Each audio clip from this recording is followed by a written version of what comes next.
Abu Hurairah radhiyallahu taala anhu tinggal bersama ashabus suffah.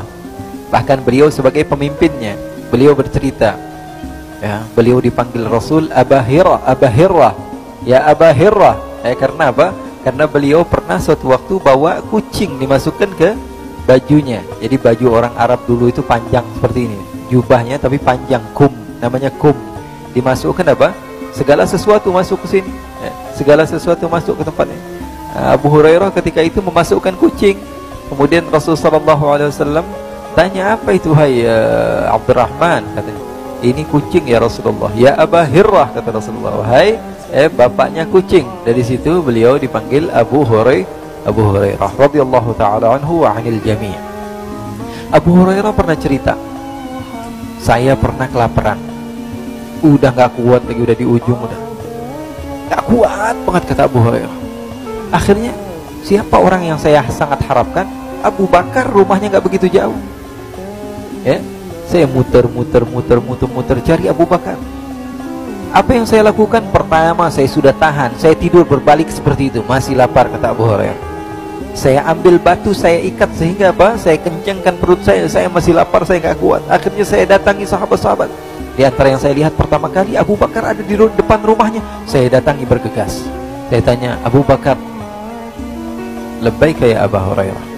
Kenapa wahai Abu Hurairah? Saya mau tanya, padahal pengen minta makan. Abu Hurairah yang cerita. Saya pengen tanya apa? Saya pengen tanya tentang ayat yang ada di dalam Al-Quran. Ya, ini asbabun nuzulnya bagaimana wahai Abu Hurairah? Kan kau adalah orang yang lama hidup dengan Nabi. Ayatnya begini bunyinya gimana? Dijawab sama Abu Hurairah, sama Sayyidina Abu Bakar As-Siddiq dengan jawaban yang panjang. Ya. Dan setelah jawabannya panjang, wahai Abu Hurairah, apakah ada pertanyaan lagi? Kata Abu Hurairah, udah nggak ada wahai Abu Bakar. Akhirnya Abu Hurairah pergi. Padahal lihatnya apa? Habis ditanya, kamu sudah makan apa belum? Biasanya kan ditanya begitu. Anak santri nih tinggal sama Nabi, ya biasanya ditanya, udah makan apa belum? Tadi dikasih makan apa?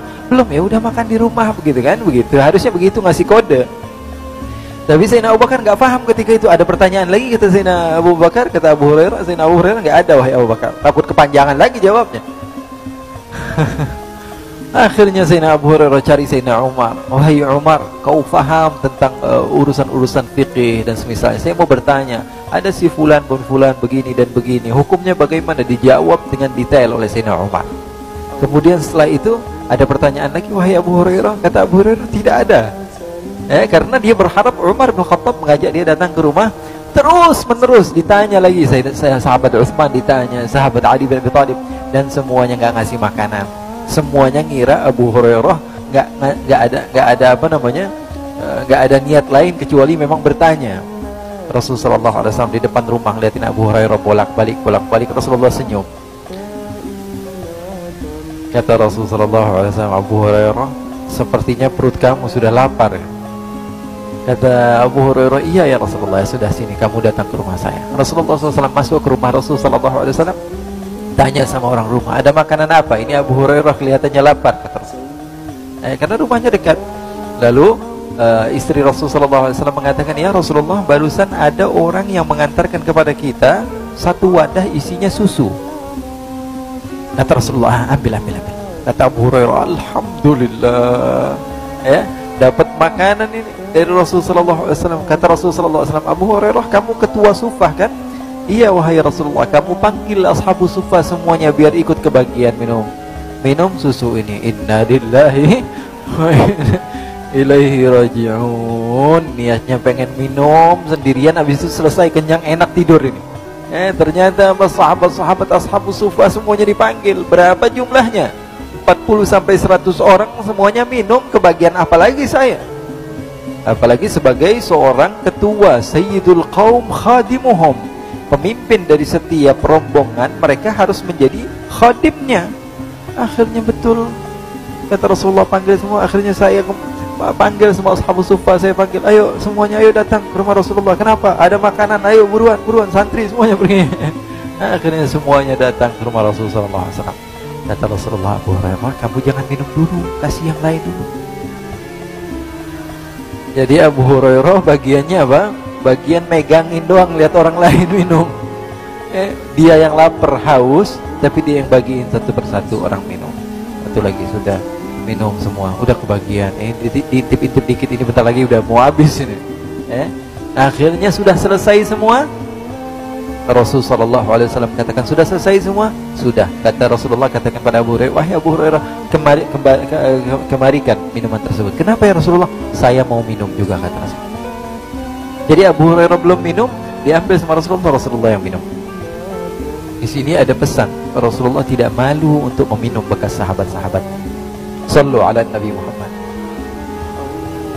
Makhluk yang paling agung, paling utama tidak malu minum daripada bekas orang-orang yang tidak jelas tinggalnya di mana bersama-sama Rasulullah SAW, yang tidak memiliki rumah, yang tidak memiliki keluarga. Mereka semua tinggal bersama Rasulullah SAW dan Rasulullah minum bekas mereka.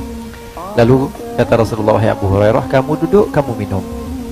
Abu Hurairah minum. Kata Abu Hurairah, alhamdulillah nih, bikin lumayan nih. Kata Rasulullah, isyrab. Minum lagi, kata Rasulullah. Susu yang wadah cuma kecil seperti itu nggak habis-habis. Ini diantara mukjizat Rasulullah SAW. Kata Rasulullah, isyrab.